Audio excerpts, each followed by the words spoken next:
You're going to get into a bumper bashing in the midst of your drunken stupor, and the individual that you have hit the car off is going to insist that you wait for the police. You will want to try to hit and run, but then it's not going to work because this person is going to basically hold you at the scene of the accident until the police come. Then you're going to face the music. Yeah, you might have been getting away with this for 10, 20, 30 years. We get it. You very potentially might have gotten every last one of your enemies out the way, Gadikari. You have ripped carpets from underneath people's feet. You've taken food off people's tables. You have made dads unable to pay fees for their daughters. You have made single moms, unable to take care of their kids. You have made children grow up with grandmother and grandfather because mom and dad are seasonally unemployed. You have gotten people retrenched from jobs. You have gotten people kicked out from homes. You have gotten people's homes freaking repossessed, their cars repossessed. But guys, you have been a menace to society. You are a drunk on the road. And all this time, you've been bribing the JMPD or eluding them by taking the U-turn and all that jazz. You've been, long story short, getting away with murder that inevitably is going to catch up with you. And your belief that you can keep on bribing the JMPD, that's the problem. Your belief that you can keep on eluding traffic fines for speeding is your problem. Your belief that this year is going to just carry on and on is your issue, because that is you taking grace for granted. That thing which God has put in place for you to wake up and smell the coffee and realize that, oh snap, look at me, right? Like those of you who treat me like trash because you think that my name is Abel and you're king. You do so notwithstanding the fact that I come from whatever under heaven it is that you are.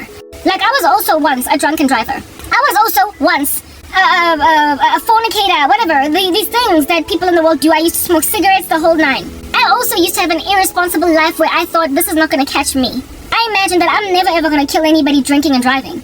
I imagine that I'm never ever going to get I'm so good at eluding the police that I'm going to always find a by road, an in road, another little shortcut to take, or a long drive that's going to make sure that the police don't find me. I imagine that I'm going to keep on staggering, unable to even find the hole of my keys, of my the keyhole of my car to lock it, unable to find my keys in my bag while I am busy staggering about, also struggling to find the hole of the door. After parking there at 4 a.m. in the morning in a drunken stupor, like I got home, clicked the gate remote, entered, and then stumbled into the house, stinking up my entire house, stinking up my entire bedroom. Hamoto, that is neutral, that has been on the outside world, comes into my apartment in the morning. They smell a brewery. It just stinks. Khustafi. Windows have not been opened. Yeah, I thought, Nami, that I could keep doing that. Just in a loop. Being that irresponsible with my life. Rocking up in the office in the morning, babalas. Yeah, I thought that I could just keep living that life, but one day I nearly killed myself and my boyfriend at the time.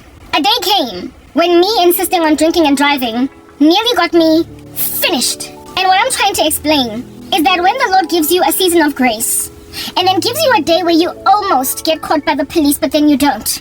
Like the day when I was drinking and driving and my car got stopped by a pole. Yeah. When after that day you don't say no to the savannah. When the next weekend you don't want to. Basically remember that last weekend you were in a car accident when your sad old sappy amnesia RJ be catching up with you, strangling you like a noose on a suicidal man's neck. Yeah. When you allow yourself to get finished off by your crazy, comprehend that when you finally get into a bumper bashing where you try to hit and run, however, having the people in the vehicle chase after you because you hit their car and do a citizen's arrest until the police get there. When finally that day comes, you will have had 1, 2, 3, 4, 5, 6, 7, 8, 9, 10, 11, 12, 20 chances. You will have been let go by a deadbeat police officer into taking bribes 2 months ago that let you drive the rest of the way home because you gave them $400 on the spot. You will remember the time when you hit a pole and not so much a person, now that there is a body lying on the road because of what you did. You are not going to be able to get out of a particular knot this time around, but you will have gotten out of so many others that literally in the same year, about 5 times, this year's situation happened, but it got you away with just a slap on your wrist. I'm trying to help you understand that the day when you finally get apprehended for what you did to me comes. By the time it comes, you will have been warned, stop doing witchcraft once, stop doing witchcraft twice, 3, 4, 5, 6, and literally, how many times can I rock up and say, how about you cease hostilities against my person? As for these disgusting men That feeling that one day is one day. You know what you're looking at, you idiots. Like, herein lies the conversation. Okay. You're looking at my binary code in my YouTube channel. You think it's only a matter of time before I accommodate you. I mean, what in the world? Since I'm naked Jolale, the only person looking at me, I apologize. There is something creepy about that crap. There is something just eerie about Ujala and Freddy Krueger. About dating the only... There is something incredibly creepy about dating the only guy that's ever hit on you. The only guy that, even though you're a beautiful woman, that has ever taken out a ring and proposed to you. There is something just freaking strange about Ukjala, now the only dude in the school that's ever asked you out. You've been out here in this high school for 5 years, you're now in matric. And there's this one guy who rocks up out of nowhere all of a sudden after matric dance. And he's like, please Jolana, because he's got a mindset, yoguti first come, first served. When all along it's been eerie, given that you were, prom queen material. Given that you were matric dance queen material. Given that you were freaking fly, long story short. Just a gorgeous girl. You don't think it's strange that Oshetu get one guy? You don't think it's weird that only one little freak out here be sliding into your DMs? That's just what you guys are. Do you understand? You're the freaks. Basha Lang, the most gorgeous girl in the school. Only one. With it being apparently allegedly normal that she's marrying the only creep that asked her out, some hobo. That was the only one around. You've made yourselves the only people looking at me, don't you see? You've made yourselves the only company around my person. You've got a first come first serve mindset out here pulling strings with YouTube to shadow ban me. There is some tycoon, multimillionaire, like balloon. He's like a buttock just walking around in and of himself in Gongodi. He keeps on watching my content and he thinks the day will arrive when I am finally just kind of giving him a baby, because that's what they like to do, just plant seeds inside women's bellies. The day's gonna arrive when I take him and his HIV. The day's gonna arrive when I'm content with being his side piece, his mistress, his whatever. Like, Papa, he's not the only one. There's them that's like freak in America. There's a few. There's quite a lot of guys that are sitting outside of my life and are the only audience I have across my 4 YouTube channels. 5. Make that 5. The one OI tycoon also is aware of my animated channel. Got that also given grief.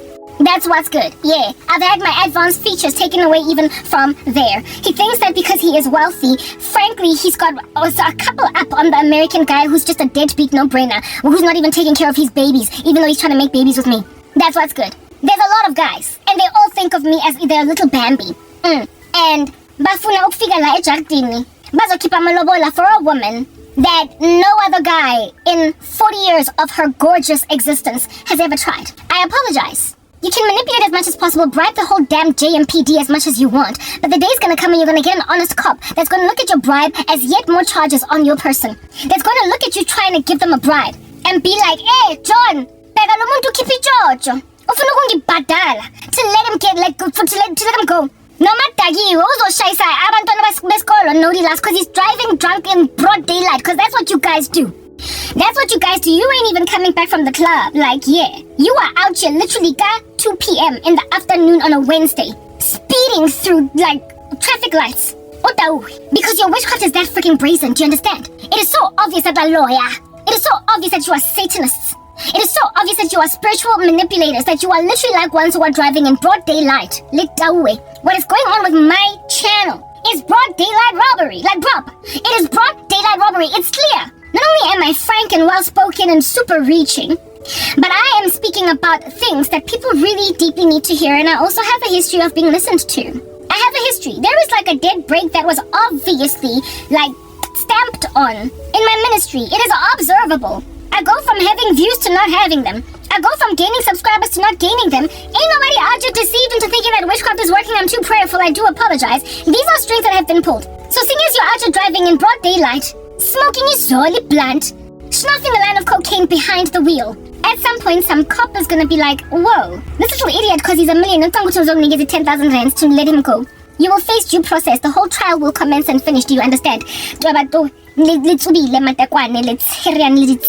are disgusting. I find you gross. When I am one of y'all's dead like girlfriends, I'm too beautiful, guys. I guess at 4, I might be 40, but I am freaking hot. I might be 40, but I'm beautiful. And I've been beautiful since 29, when I was put in this position. And the entire time, because of Bonalo, I've had some little idiots by 1, by 2, by 5. When I've got a history of whole bunch of guys in the office, whole bunch of guys in school. And then next thing, on top of that, you've got halitosis. Top of that, man, okay, go lantana mo molomong. Na le mkhaba o Jimmy. O mo khutswane. O na le Rice Krispies ya meriro ra e gole. O na le bald spot. Ha o tshwanele. Kodwa you're the only one that's apparently gonna fix my life. Top of that, what's worse is o nyetsi. I be out here getting looked at by men abachadile. Abanye bafuna mistress, abanye bafuna ukunyeza second wife, abanye bafuna ukunyeza inyansi. Like, yo, I don't know. Others, like, I can say it. Like, just a combination, a plethora, a cocktail of crappy outcomes for my situation. Because apparently I need to go and prostitute myself to get any kind of semblance of normal life. Yeah. Get right so shalwa hagana. Ebe go tlo feta decade ka fela ke shela fela ke dinja tse tsheganeng tse tsebang o loya tse kgonang go block mosadi so much so that other men don't look at her. When you go and you create a little eerie, creepy, freaky ecosystem around me, I do apologize. Angizokoma uli one fela ngishelang wa hlang. I get to come the only little idiot in the room engshelang. Ke tseba kran support my stats ana hlanya. I am not about to let myself get taken by some little freak that's gonna slide into my DMs that somehow has seen my YouTube channel. Because vele ke shebwa ke ditweba. Vele I am being watched literally out of 100% of the small little audience that watches me. A good 80% are freaks. They're psychopaths, occult practitioners. They keep on experimenting, but they are gambling. Do you understand? And they hope ukuthi at some point ngizobona ukuthi baphuma from where. Women are shoving me down the throats of such disgusting men. Ngathi mina I'm cigarette smoke. Lehai. And like Yvonne Chaka every day when I come in and do this content, you think I'm creating, I'm making alcohol. It's a brewery, this ministry of mine. It's a distillery, and the only reason why it's a distillery is because the ears that listen to me get cane. You are a bunch of canes, do you understand? And you're doing everything in your power to make sure that Abel, if at all he is going to live, if at all she's going to live, if at all the person in question that is honoring God and giving God a holy sacrifice is going to live, they have to be like you. The only time that Cain survives Abel's homicidal intentions is if, not Cain, sorry, but the only time that Abel survives Cain's homicidal intentions is if Abel becomes a freak like you. Abel gotta go back to the bottle. Abel has got to go and smoke cigarettes again. Abel gotta go and fornicate with some ladies in these streets. Abel, in order for him to be left alone, needs to go and use witchcraft to get a job or lie on a CV, basically just ignore that God has precepts. That's the only time you let Abel go. But if you sit around in that mindset, eventually you're gonna kill Abel, and that's what's happening with me. I'm being murdered. I am flat out being murdered by a bunch of freaks that are watching my content expecting me, gorgeous, to Okoma, the only little bugger, Shelile. What kind of rubbish is that? Okoma, the only guy, and I'm sorry. Like, if a man is so damn insecure that he has gotta make sure that a woman has no access to other men, no access. In order for him to succeed, right here, you will pass away. You will literally get murdered. If a man has got to make sure that ain't nobody else looking at you, in order for him to succeed, make himself look as if though nobody else cares for you. Who the heck do you think you are? To say of me, I do apologize. You don't get to shadow ban a woman's YouTube channel and act like nobody likes my content. You don't get to lock me behind firewalls, ones and zeros of telecommunications poles, and claim that no one is interested in my ministry. You don't get to hide me from the world and then claim that you and your deadbeat lackluster, like fake, ugly, dirty donation is the only one coming through for me. You don't get to buy rinyanaya lucky peketeri tsila, put it on my finger and claim that ain't no other man in these streets ever gonna give me one. Kinalama, like I'm sorry, you have made me a spinster. You see, when a woman is young, when a woman is in her 20s, she's not called a spinster, she's called single. But once you get to a certain age, you start getting called a spinster. You made me a spinster. And now you're trying to make me a married woman through some psychopath that's made himself a Freddy Krueger, a nightmare on Elm Street that I'm going to marry because ain't nobody else want to marry me. Nobody loves me, everybody hates me, I'm going to eat some worms. Big fat juicy ones, skinny ones, tasty ones. I'm going to eat worms because you're the only one that can love me? Kemaswabi, really, I do apologize. You're gross, you're disgusting. You have made sure nobody else in the high school sees me. You've made out of me an island that is isolated, ostracized from all of the world, that you might be the only helicopter here to rescue me. I am not getting on that damn helicopter. I'd rather die on this isolated island than marry the freak that is the only one at Yong Shelang. Laura! Now my phone isn't in charger, so I have to be really careful. I didn't even realize that it can stay in a charger from this position. Anyway, listen, okay? Akito Jolale, the only guy on shitting. The guy from America. He should be in prison frankly. Kilikinza.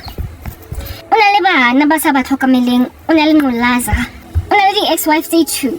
And ha kena mo ka spitsa parafini cause o tawe o tshiriana. O kene mo a itwetsa hore I'm gonna get her no matter what. She's gonna be my wife. Like when a man has already made a determination that you're his wife, cause when you know that you're such a prolific Satanist that apparently no one can say no to you. You literally can. You're going grocery shopping at Woolworths. Pick anything off the shelf. No minga food. He targeted me, and from the moment he slid into my DMs, Baga couldn't even give me what I needed in life. And yet, top of that, what's worse is that like, you know, when you're so deadbeat, because also and then determine all her dreams don't matter. All her plans don't matter because she has no one. You're just going to sign papers, you cheapo you, and make a perfectly viable, beautiful woman. Wear some simple little frock and queue with 20 other couples in the day. Go courting and marry me. That's what this baga, because he was done. Uktatagai too, and the whole formality, he was not even trying to do that. Where when you are that disrespectful and that entitled, of course you're gonna rock up and pick Karabo at the grocery store. Something to just nibble on. You were feeling a little bit hungry, so you went to the store. You think Doritos. Something to just freaking snack on. And cheap like alama Doritos wakon. Cause when you've got enough money. Nina zinjandini. That do witchcraft. Wama Doritos already Chelsea band, the hot cross band, I could say. Go bakery. You think it's just a matter of time. You literally treat women in Gati. They're like, everybody has a price. Men in the occult, you lose your senses. You lose Bushellington, the pride of Ukshela, Icheri, that says yes to you. Like you lose what it means to successfully Shella. And Sakumbuli Gutugunjani, Uguba Negwababa, and Shella a chick utatazela. You don't freaking remember, you idiots. What it's like Shella in Micheri utatazela. Walking up to her and then walking right past her because you just could not muster up the courage to talk to her. Oh, stuttering in your words. You don't remember those simple days. And the elation that you felt because she agreed to go and have pizza with you. The excitement of the fact that the chick that you thought was out of your league is happy to meet you after school and talk at the flagpole. You don't freaking remember what it's like. Because arrogance in the room. You talk with women with sexual innuendo. You pass as reverse psychology shade. You literally look at the chick that you actually have a crush on. You determine and the way that you're gonna get her is by acting like you don't want her. The way that you're gonna get her is by giving attention to everybody else in the office except her. And then you go in for the kill when she is out there curious as to why you are not looking at her seeing as all the other guys are. Telling yourself before you go in for the kill. And then of course, since you're involved in sorcery, you then increase your chances of getting her by causing her to look at you inordinately, because after all, you gave her a freaking sex dream. And so that by the time you don't know what it's like anymore. You don't know what it's like to greet the girl that you like. You don't remember. Simple days. And you also therefore don't freaking appreciate the elation of actually banking a woman that you thought was out of your league. And 16-year-olds. Like 17-year-olds literally got more game than you. You are grown men. And yet teenagers bale tumba in the Shellington game. You've got more resources than them, so therefore you're able to wine and dine women and essentially show them just what you can bring to the table as men. You can pay for some to be really romantic in ways that a woman can feel, but kodwa anizingeni indaba zoku-impressa. You just ngena izindaba zokufunwa in spite of being whack. Like you have no character. And you hope umfazi is just gonna grovel at your ugly feet. And then you meet Umzalwane and she's like, no thank you, ew, gross. Like a Freddy Krueger, he's a ghost. And because she doesn't wanna, then she gotta die. Cause I mean, you are that gender-based violence freak, ain't ya? Because again, witchcraft then makes you these homicidal freaks. Human sacrifice rituals are easy for you. Easy.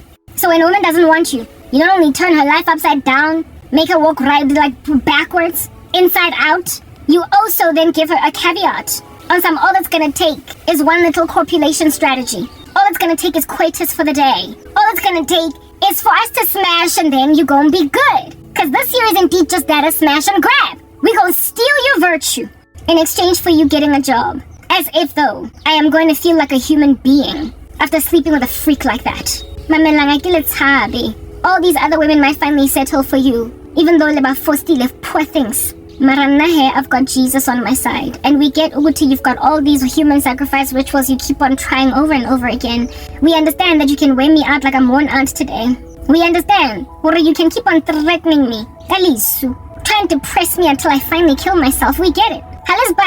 Like you've made yourselves this creepy little haunting, an eerie little ghost town. Go and put the woman you love in a ghost town so you can be the only little freak rocking up with a parachute to rescue her out of there. I'm sorry. If at all, Mina, I don't have firemen. If at all, Mina, I do not have the police. If at all, Mina, I do not have medical respondents at the scene of my car crash. I'm not going to accommodate the one little freak that's rocking up with a piece of tissue on my open wound, as I'm disoriented coming out of a vehicle accident. I'm not about to give that little bugger my future, my life. Are the only responder to my accident scene, with nobody else coming. If I don't see Jaws of Life from firemen, and if I don't see the whole JMPD, if I do not see Mabonesa Amang, if I do not see ambulances, bugger, I am not leaving with you. Just because you claim to be able to stitch up some wounds. I am not leaving with you. If there aren't enough people around, if a man is so insecure that he has got to beleaguer a woman on all sides and close inyango yake, shut her in a hole, so that she will think he's the only one coming through for her kemaswabi. I grew up to a decent enough age. I wasn't an abused child growing up, okay? I was not held in a basement and raped by my dad all throughout my teenage years. That was not my life. Essentially, what I'm trying to explain is that I know what it's like to be catered to and loved, and to be in a safe environment as a girl growing up. It's just that when I got born again, people became creepy against me. Bible prophecy got fulfilled. The world hates disciples. From now on, a man's enemies will be members of their own household. I was out here now living in Nazareth as Jesus Christ was living in Nazareth, and then underestimated by my own people. The people who used to have my back, that made sure that I was a safe girl growing up, now don't care that I'm a safe woman.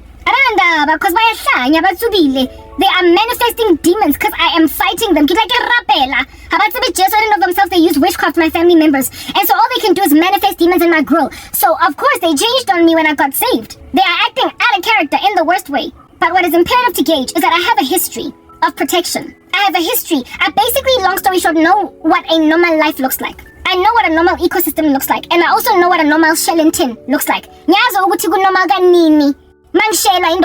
When a man is out asking me out, I know when it's normal, because I've been normally asked out before. I've had guys out just shaking all up in my grill, struggling to greet me. I've had guys hit on me, belly five, in one ecosystem, hoping may the best man win. And so I got to choose between Temba, Jabu, Sizwe, Peter, and Paul. I got to decide out of all of them, and I also was chosen by them amidst a crew of friends. Like here it is that dudes be out in a club meeting a crew of 10 girlfriends. And then 2 dudes will be out shouting that one of my friends. 3 dudes out on that other girl. And then one guy is all up in my grill. I've been in an environment where men also had options. And not just freaking me. Do you understand? I've been in an environment where they have options and I have options. We all got options. Smarties box, what a lot I got. I gotta choose, it's raining men, hallelujah. I'm gonna go out, I'm gonna let myself get absolutely soaking wet. I know what it's like to be in an environment where it's raining men. On campus, in the office, in the complex where I stay, in the neighborhood, in some social gathering or jazz festival. I know what it's like to be in an environment where some dude has a crush on you but you don't like him back, or you have a crush on him and he doesn't like you back, and it is what it is. Like, look, let's go.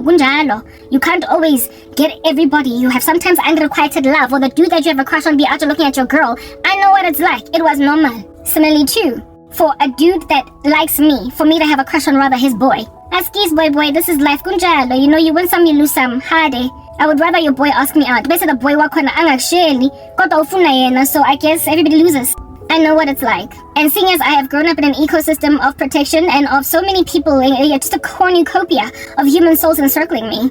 This little Shellington spree that's in a freaking Hunger Games arena, I don't get it. I don't get it. The Hunger Games of a shallow dating pool, where all your options are just occult practitioners. Batsirianing with fangs, vampires out here drinking the blood of people, making themselves like Hannibal Lecter. You are cannibals. Human sacrifice is proper. Let go, will it Siriani. You get everything by witchcraft. You are too lazy to sit in a barber chair and get the dude out here shaving your head. You gotta use a spirit. You gotta use a spell for everything. You don't even shave your own beard. You need a spirit to be doing that for you. There's nothing you do for yourselves. Spirits be out here feeding you. Like bringing a teaspoon to your mouth. Making you eat cereal and stuff. Lejualo. And when that is my only dating pool, I'm sorry. I'm in the Hunger Games at this point. I recognize that there are hostilities.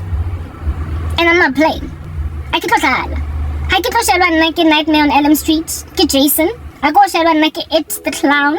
I can Nike Candyman. I can Nike Freddy Krueger. I can Nike Chucky and his bride. I can get the garage. I can get the thing that freaking goes bump in the night.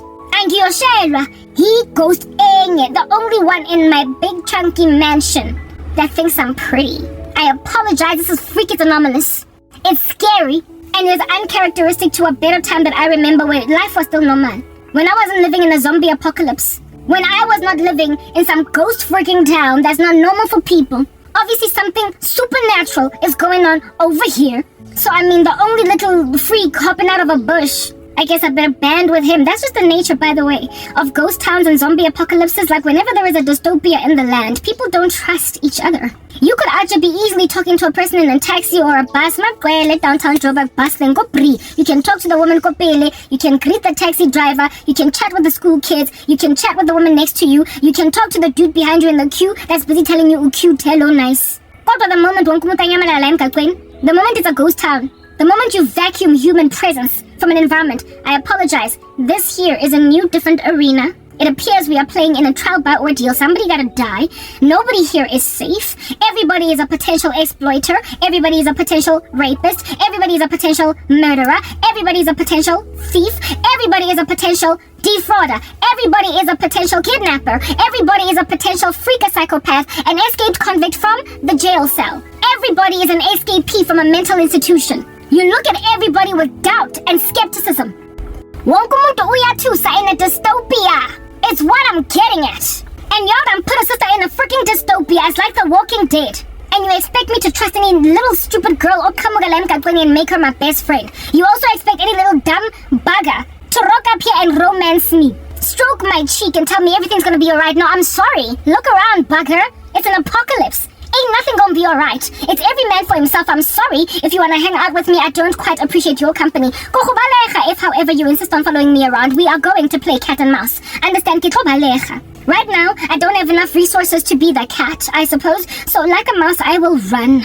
Oh, I will run. Do you understand? I will run and I will elude you or a lizard. I will run until I am big enough to be from a lizard to, hallelujah, a big fat chunky dinosaur. Like, it's gonna happen. I'm going to grow metamorphosis. Enter into a little cocoon. Having initially been a lizard, and I am going to be a dinosaur. It's happening.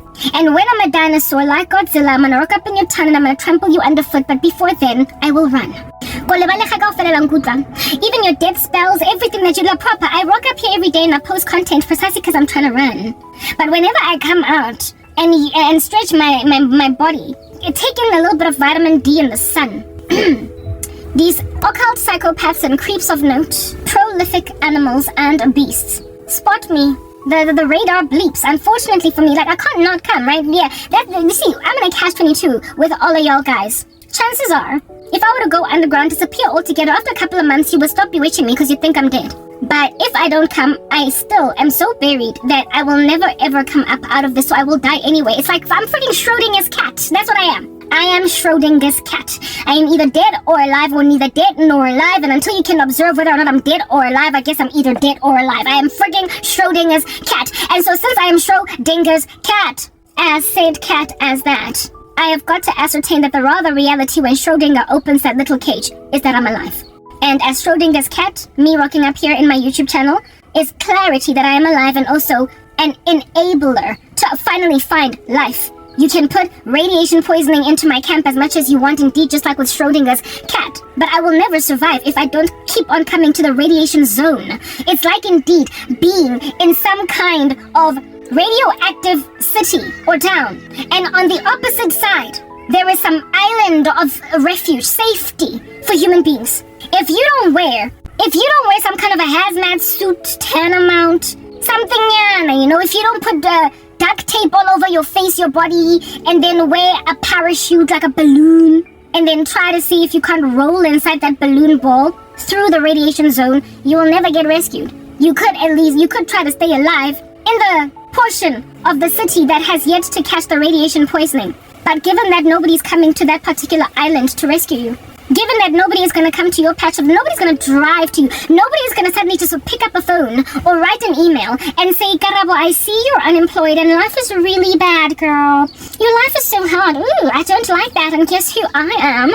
I am the Good Samaritan, and I'm gonna go and patch up your gaping wounds, and I am going to give you life again, because, oh, how dare these miscreants hurt you so bad. Let's go now, girl. My goodness, naivety vibes. Ain't nobody out here coming for me. I gotta go out there and scream, help, help, until somebody finally hears me. But unfortunately, I gotta trudge through a terrain that's just riddled with radiation poisoning, because you've been dropping those bombs. You've been trying to human sacrifice me.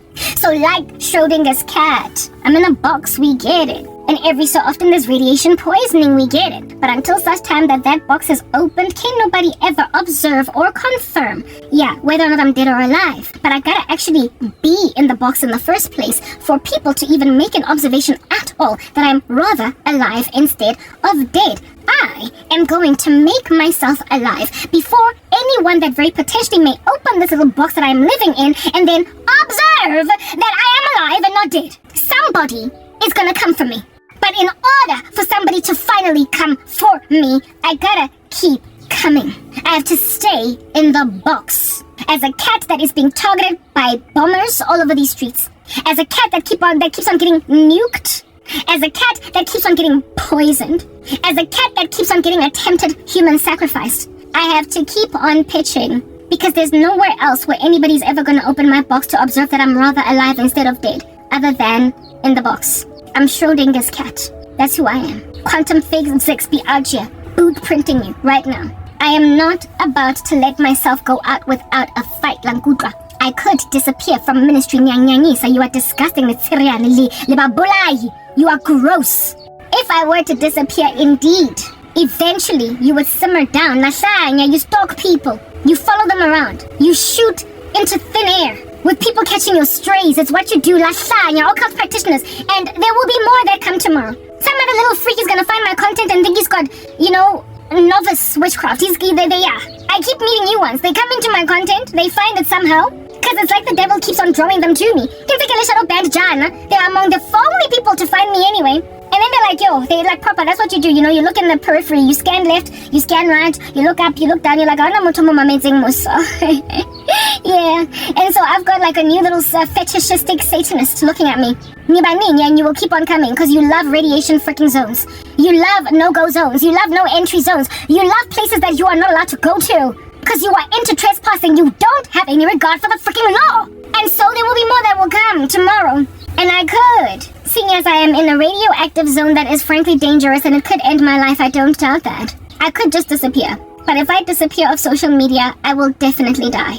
If, however, I keep on pitching, there is a possibility I might live. This here is the only environment that is giving me any kind of chance at all. But, like a nice little responsible entrant into a radioactive zone, I rock quite the gargantuan thick hazmat suit. Like I put a balloon around my person. I wear all different kinds of quarantine paraphernalia on my body to minimize the amount of damage that this radiation can possibly do to me. And then I siren an alarm from as close to a safe haven as I possibly can. And while nobody is out here hearkening to my radio signal every single day, bottom line is one day someone will. Something's gonna give. Why? Because I'm Christ's disciple. That is my hazmat suit, just by the way. My hazmat suit is Jesus Christ. My little balloon is Christ. My little paraphernalia that protects me from radiation poisoning, that's Christ. So because I'm Christian, wicked men and women, these satanetoe, ledawe, lankudra, that's why you're struggling so much to knock me out. The stuff that you have sent in my camp The witchcraft that you have slapped me with. Ain't nobody out here lost and not in Christ ever survive it. Nobody will survive the kind of witchcraft attack that I endure on the daily. From complete strangers that make an observation of a perfectly viable, beautiful woman that nonetheless is ignored by the world.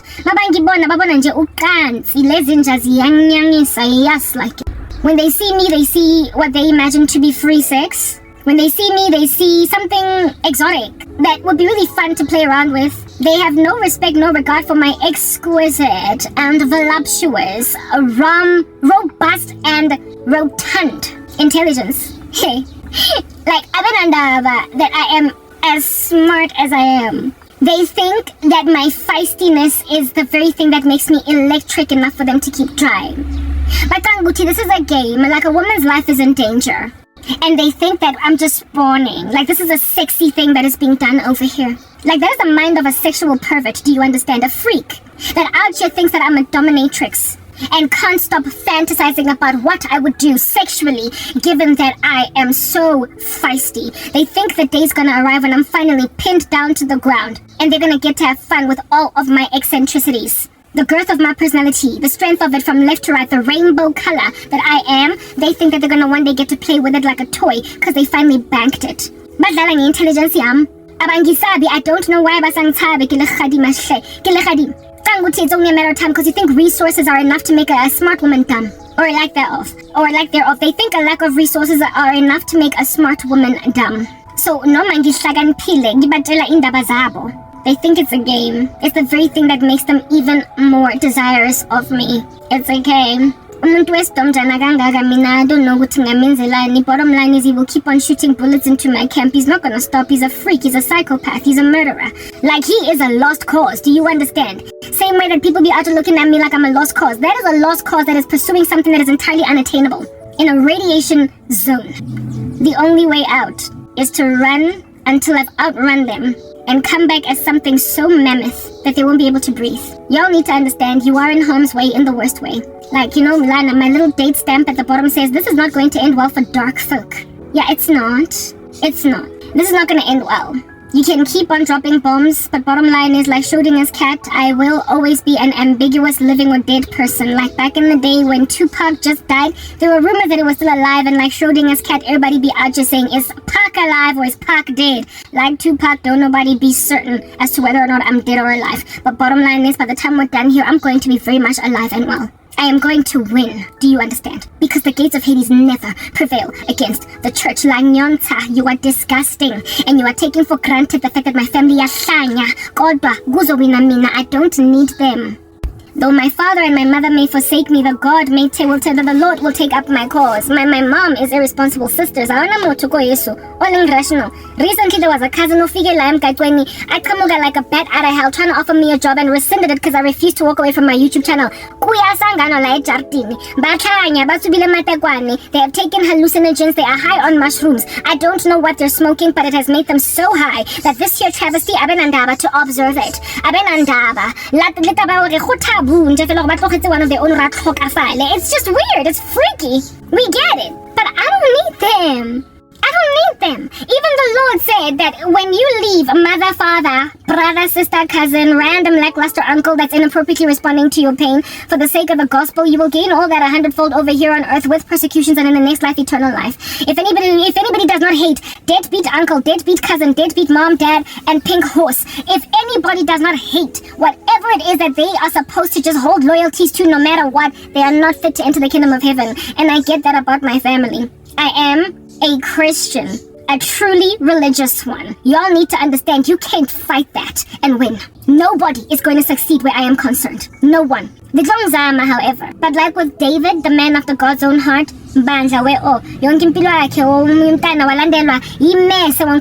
all of his life he was being pursued by the bullet. David, but he died a peaceful death in his old age. I spoke about that the other day. Wrote a psalm at the end of his life to God about how it is that he swallowed his enemies whole. God's righteous indignation consumed the enemies of David. You keep on trying to kill me. It's all good in the hood. The traffic checkpoints. And so far, I'm a popo, have not caught you or you've bribed them all. But not every member of the South African Police Service, not every member of the JMPD are to be prepared to take bribes. You underestimate that God can set people up in certain posts here on earth that will just refuse in Jafela. There are unbribable judges. There are unextortable justices. There are members of public service that just aren't prepared to do dishonesty, because in every sphere of society there are Christians. And there are men and women that God raises up for his own purposes. Bakhona abantu bazoyihana bribe bigeleya 1 million because wababora. There are people who actually hate injustice that much. People who keep getting away with murder. They've seen so much pain. They come from Amakasi, where people have been disenfranchised. Mothers are struggling to feed their daughters. People are struggling to get jobs. Like, they come from so much hardship that when you flail your 1,000 rands wad of cash in the face of such a police officer as that, you don't know what it's like, usogola.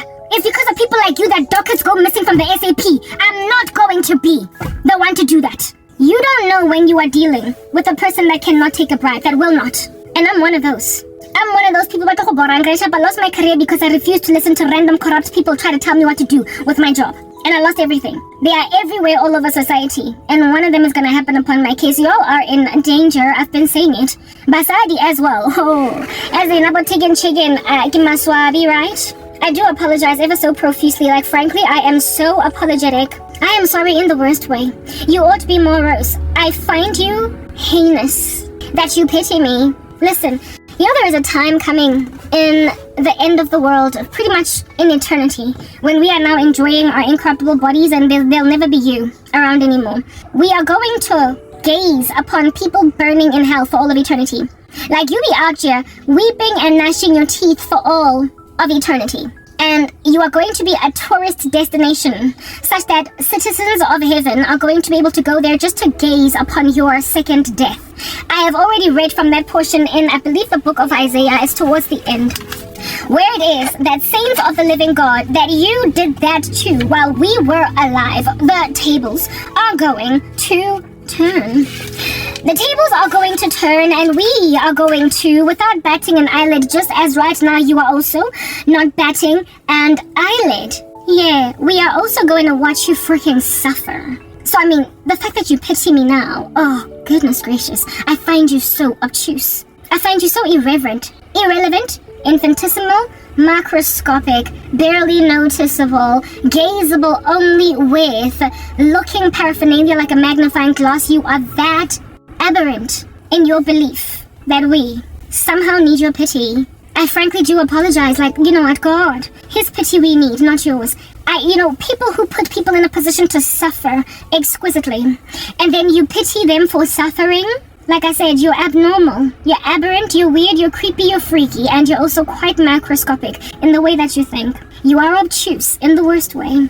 You lack any kind of wit. I do apologize. I don't know why you even passed matric. But nonetheless, you're roaming these streets with a whole 9 to 5. Listen, you pity me, but the day's gonna come and I'm not even batting an eyelid that you're burning. So, every last witch that's standing outside of my life, feeling sorry for me, please keep it. Keep your pity, keep your dirty laundry, just, squeezed in your wash basket, and don't let anybody see it. Don't.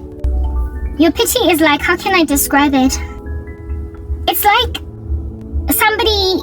it's like going to a friend's house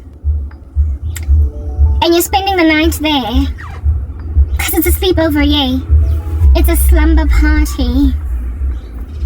But you've forgotten your bra and your panties. You've forgotten a change of bra and panty at home. And then you take a shower, alright? And then you go to your clothing bag and what have you, your little duffel bag of clothing, yeah, and you're like, oh snap, I left my panties and my bra at home, oh snap. And your girl be looking at you all naked with your breasts all exposed and your nether regions just gawking at her, and then looks at the dress that you have put on the bed to wear, realizing that it's kind of see-through.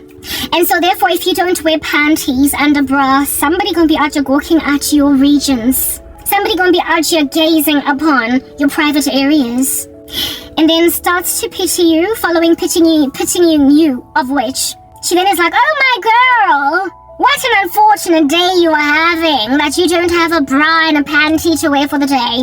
Here's mine. What? Here's mine. I'm sorry, come again. Here's my bra and my panty. You don't have a bra and a panty. So here's my bra and my panty. Come again. You don't have a bra. You don't have a panty. It's at home. You have a see-through-ish dress that if you don't wear a bra and a panty, people are going to be gazing at your nether regions. So here's mine. Your bra and your panty are not with tags from the store. They're not in plastic wrapping, evidencing that they've never been worn. You're not giving me your bra and your panty that you've never worn. You're giving me your bra and your panty that you have worn but washed. And you want me to put your boobs on my boobs. You also want me to put your nether regions on my nether regions. Just cause Fugitives sunlight green bar soap goes on.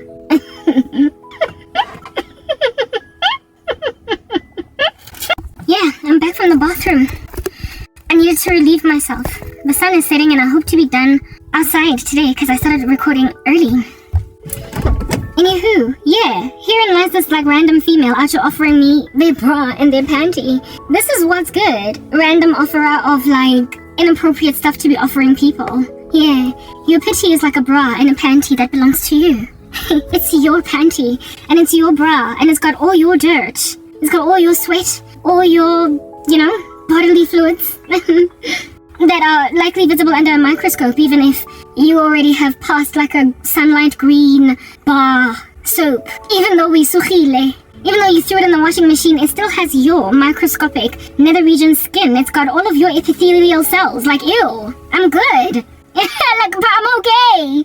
It's alright. It's okay. Yeah, but Karabo, you need my pity because you don't have a bra and a panty. No, honey, I do.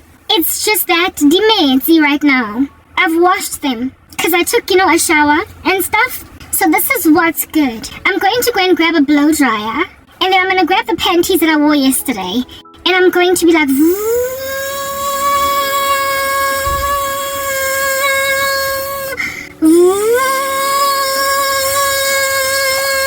And then I'm going to do that to the bra.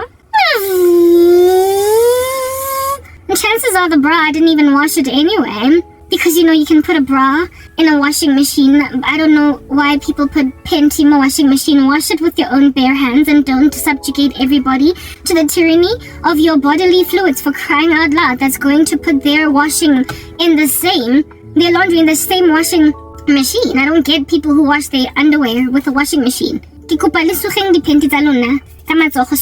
Over a basin or a showering.